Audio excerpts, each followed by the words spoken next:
Today, Iran is warning the U.S. of consequences after U.S. airstrikes targeted Iranian-backed militia in both Iraq and Syria. The militia claims at least 25 people were killed, dozens more injured. This is the aftermath you're seeing there, following a series of overnight strikes in Iraq and Syria. Now the group is calling for its forces to, quote, drive the brutal American enemy out of Iraq. I'm joined now by Republican Congressman Mark Green of Tennessee. He serves on the Oversight and Homeland Security Committees. He's also a U.S. Army veteran.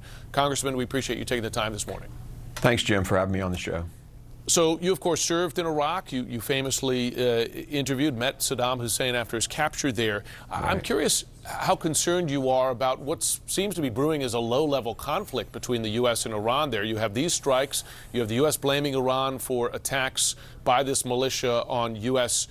Soldiers based there. You had the shoot down of the U.S. drone, the attack on Saudi oil facilities. I mean, what's your degree of concern right now?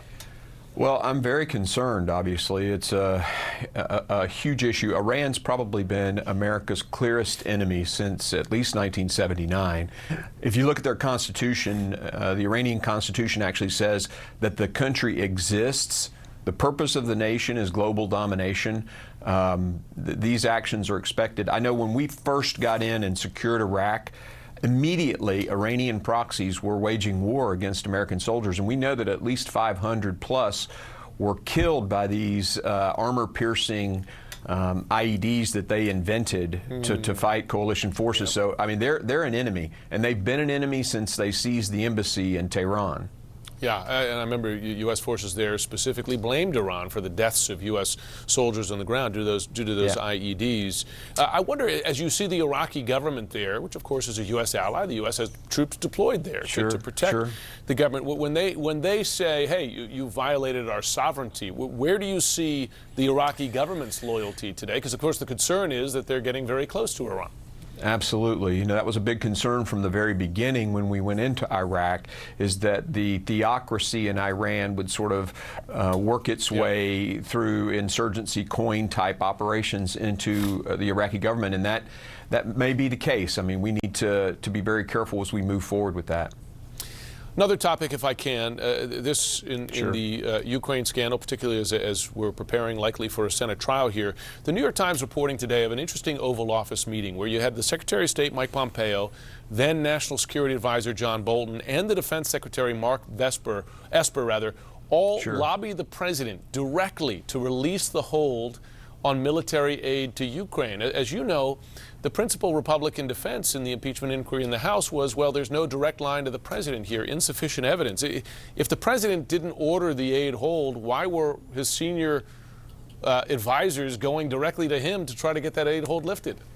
Sure, I would expect those guys to share their opinions with the president. I'd also expect them to walk out and, either execute the president's wishes or, just maybe even leave if they disagreed with the president. But, the point here, at least from Tennessee's perspective, is if the President of the United States asked Ukraine to investigate, and I think you and I have actually had this conversation before, if the President asked Ukraine to investigate the former Vice President and whether or not he used his position to get his son millions of dollars in lucrative contracts, down here in Tennessee, the vast majority of people are completely fine with that. So it's a non-issue from the beginning.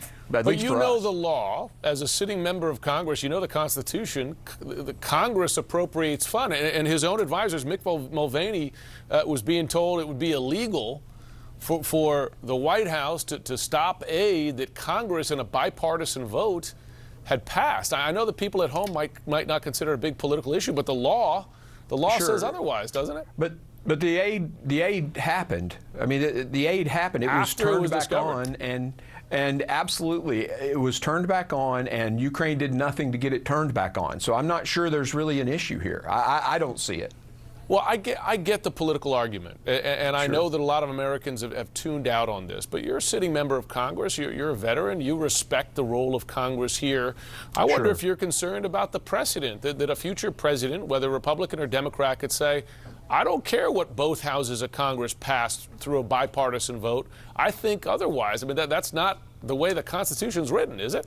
No, absolutely not. And the president should do, if we pass, that aid should be spent, it should be spent. I totally agree.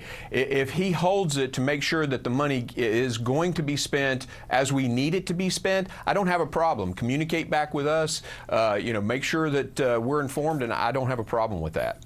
Understood. I just have some news here because you're probably aware that President Trump and Putin spoke by phone yesterday, and the Kremlin had its own readout of the call. We didn't get this until now, 24 hours later.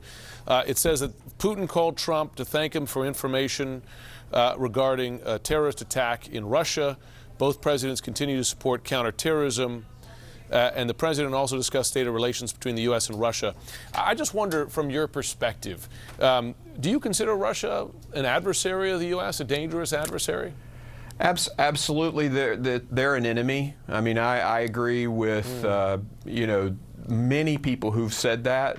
You look at what's happening in Crimea. I mean, they are still there.